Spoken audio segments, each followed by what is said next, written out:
Hi hello friends, welcome back to our channel new bank for minors in Telugu. Friends, ఈరోజు video చూసుకున్నట్లయితే credit pay అనమాట. ఈ credit pay అనే app చూసుకున్నట్లయితే 18 years ఉన్న వాళ్ళకి క్రెడిట్ కార్డ్ అయితే ప్రొవైడ్ చేస్తుంది. మీరు ఈ క్రెడిట్ పేలోనే ఉండండి ఆప్షన్లో. అప్పుడే మీకైతే 18 ఇయర్స్ ఉన్న వాళ్ళకి ఇది యూజ్ అవుతుంది. ఇవన్నీ కాదు, మీకు టర్మ్స్ అండ్ కండిషన్స్లో మొత్తం మాట్లాడుకుందాం. టర్మ్స్ అండ్ కండిషన్స్లో చూసుకున్నట్లయితే మీకు ఎక్స్క్లూజివ్ కార్డ్ అనమాట. 2000 ఎఫ్డీ చేసుకుంటే ఎస్ఎంబి బ్యాంక్లో మీకు అయితే వస్తుందన్నమాట క్రెడిట్ కార్డు. ఇది చూసుకున్నట్లయితే ప్రీపెయిడ్ కార్డు కాదు, ఇది క్రెడిట్ కార్డ్ అనమాట. మీకు 50 డేస్ లోపు అయితే ఇంట్రెస్ట్ కట్టాల్సి ఉంటుంది. ఇంట్రెస్ట్ మీరు వాడిన అమౌంట్ ఇంట్రెస్ట్ కట్టుకోవాల్సి ఉంటుంది. ఎఫ్డీ కార్డు, మీరు ఎఫ్డీ యాక్టివేట్ ఉన్నంత వరకు కార్డ్ యాక్టివేట్ ఉంటుంది. ఈ కార్డు చూసుకున్నట్లయితే 90% మీరు ఎఫ్డీ చేసిన అమౌంట్లో ఇస్తాడు. 200 క్యాష్ బ్యాక్ పాయింట్స్ అయితే ఇస్తాడనమాట మీరు జాయిన్ అయినప్పుడు. 3% క్యాష్ బ్యాక్ ఏంటంటే మీరు ప్లాస్టిక్ కార్డ్ అయితే ఆర్డర్లో వస్తుందన్నమాట పోస్ట్లో. ఆ కార్డు యూజ్ చేస్తే స్టోర్స్లో ఇస్తారు. స్టోర్స్లో పేమెంట్ చేసినప్పుడు మీకు అయితే వస్తుంది. 2% ఏంటంటే మీరు క్రెడిట్ పే వాడితే వస్తుంది. 1% ఆన్లైన్ షాపింగ్స్లో వస్తుందన్నమాట. ఇంకోటి చూసుకున్నట్లయితే 5% క్యాష్ బ్యాక్ వస్తుంది.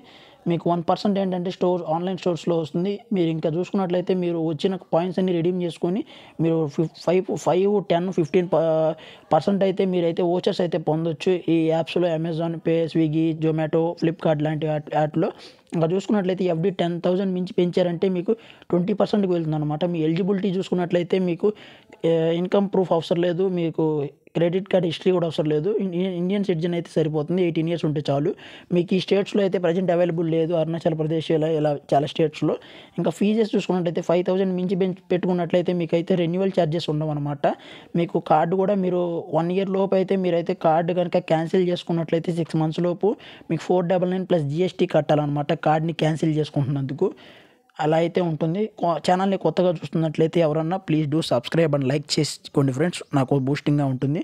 ఒకవేళ మీరు కార్డు కనుక పోగొట్టుకున్నట్లయితే మీ ఎక్స్పైరీ డేట్ లోపే మీరు కొత్త కార్డు అప్లై చేసుకోవాలంటే మీకు 299 ప్లస్ జిఎస్టీ పడుతుంది. మీకు interest rate 3.5% per month after fee period only if your bill is not paid. మీరు కనుక ఒకవేళ బిల్లు మీకు టెన్యూర్ అయిపోయిన తర్వాత అయితే మీకు 3.5% పడుతుంది. మీరు మీ ఎఫ్డీని కనుక బ్రేక్ చేస్తే 1% అయితే పడుతుంది. లేట్ ఫీకి 5% పడుతుంది. ఇంకా 50 to 100,000 రూపీస్ పడవచ్చు. మీ ఏటీఎం విత్డ్రా చేసుకుంటే 2.5% పడుతుంది. మీరు ఫారెక్స్ ఛార్జ్ చేస్తే 3 పడుతుంది. మీరు కనుక సుక్రోజ్ ఛార్జెస్, ఫ్యూయల్ ఛార్జెస్ అయితే 1% పడుతుంది అనమాట.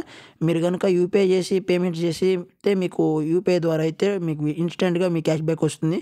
మీరు బయట చేస్తే 24 hours పడుతుంది అనమాట మీ అకౌంట్లోకి అయితే. ఇంక ఇదనమాట. ఇంకా ఒకసారి మనమైతే యాప్ అయితే ఎలా ఓపెన్ చేసుకోవాలి చూద్దాం. ఇలా అయితే యాప్ ఓపెన్ చేసుకోవాల్సి ఉంటుంది. మీరైతే ఈ కార్డు అయితే మీకైతే సంబంధం లేదు, మనకి ఇది 18 లోపు అయితే రాదనమాట. ఇది మనకి సంబంధం కలిసింది ఎస్బిఎం బ్యాంక్ అనమాట. ముందేం లేదు, మీ మొబైల్ నెంబర్ ఇచ్చేసేయండి. ఇచ్చేసిన తర్వాత మీరైతే ఓటీపీ అయితే వస్తుంది. ఓటీపీతో వెరిఫై చేసేయండి. ఒకసారి ఇక్కడ కూడా చూపిస్తూ ఉంటాను కుదిరితే. ఇంక ఇవన్నీ అయితే మీరైతే అవైల్ అయితే ఇచ్చేసేయండి అనమాట. టిక్ ఇచ్చేసి కంటిన్యూ కొట్టేయండి. కంటిన్యూ కొట్టేసిన తర్వాత మీకైతే లోడింగ్ అవుతుంది. లోడింగ్ అయిన తర్వాత ఒకసారి మీ జీమెయిల్ అడుగుతుంది, మీ జీమెయిల్ ఇచ్చేయండి. జీమెయిల్ ఇచ్చిన తర్వాత జీమెయిల్కి కూడా ఒక ఓటీపీ రావడం జరుగుతుంది. ఆ ఓటీపీని కూడా ఇక్కడ ఎంటర్ చేసినట్లయితే మీకైతే సబ్మిట్ అయిపోతుంది. తర్వాత మీ పాన్ కార్డులో మీరు ఇచ్చిన ఫుల్ నేమ్ అడుగుతుంది. తర్వాత మీ డేట్ ఆఫ్ బర్త్, మీకు అగ్రీ అండ్ కంటిన్యూ అని వస్తుంది. మీరు దాన్ని క్లిక్ చేసినట్లయితే లోడింగ్ అవుతుంది. నెక్స్ట్ అయితే మీ ఆధార్ కార్డ్ డీటెయిల్స్ అడుగుతుంది. మీ ఆధార్ కార్డ్ డీటెయిల్స్ ఇచ్చేసి మీరైతే అగ్రీ అండ్ కంటిన్యూ కొట్టండి. మొత్తం ఇవన్నీ అయితే ఉంటాయి అన్నమాట, టర్మ్స్ అండ్ కండిషన్స్ లాంటివి. ఇంకా అది లోడింగ్ అవుతూ ఉంటుంది. మీ ఆధార్కి ఒక ఓటీపీ రావడం జరుగుతుంది. దాన్ని కొట్టేసినట్లయితే మీకు ఈ విధంగా మీ డీటెయిల్స్ అన్ని చెక్ చేసుకోమని అడుగుతుంది. ఒకసారి కంటిన్యూ కొట్టేసిన తర్వాత మీ యువర్ డీటెయిల్స్ ఆర్ ఫిల్లింగ్ అని చెప్పి మీకు కొంచెం కేవైసీ పర్సనల్ డీటెయిల్స్ అయితే అడుగుతుంది. ఇంకా అక్కడ చూసుకున్నట్లయితే తర్వాత మీ కార్డుకి ఎలాంటి పేరు కావాలని అయితే అడుగుతుంది.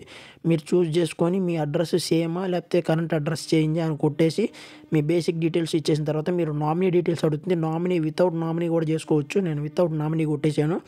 తర్వాత మీ ఫామ్ అయితే ఒకసారి అయితే డౌన్లోడ్ చేసి చూపిస్తుంది. మీ ఫామ్ అయితే అప్లికేషన్ ఈ విధంగా రావడం జరుగుతుంది. ఒకసారి చెక్ చేసుకోండి అని అయితే చూపిస్తుంది అనమాట. చూసిన తర్వాత మీరు కంటిన్యూ కనుక కొట్టేసినట్లయితే మీ కార్డ్ అయితే వచ్చేస్తుంది. మీకు కొన్ని రోజులు టైం పడుతుంది అనమాట.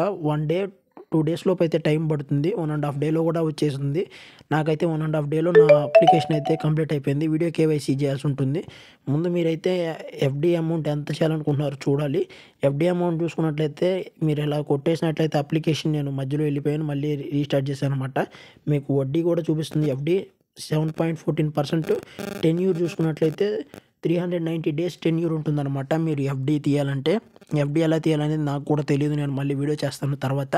ఇంక ఈ విధంగా అయితే మీరైతే పర్మిషన్స్ అన్నీ ఇచ్చేయండి. పర్మిషన్స్ అన్నీ ఇచ్చేసిన తర్వాత మీరు మీ బ్యాంక్ అకౌంట్ లింక్ చేసుకోవాల్సి ఉంటుంది. లింక్ చేసుకొని మీరు 5000 అయితే పే చేయాలి. ఇది ట్రస్టెడ్ అని అడగొచ్చు, ఇది ట్రస్టెడ్ ఫ్రెండ్స్, ఎందుకంటే ఇదైతే మీరైతే అన్ని పర్మిషన్స్ తీసుకుంటారు కాబట్టి ట్రస్టెడ్ అని అనుకోవాల్సి ఉంది. వీడియో అయితే నచ్చితే లైక్ చేయండి, షేర్ చేయండి, ఛానల్ని సబ్స్క్రైబ్ చేసుకుని ఉంటా. Tata, bye bye.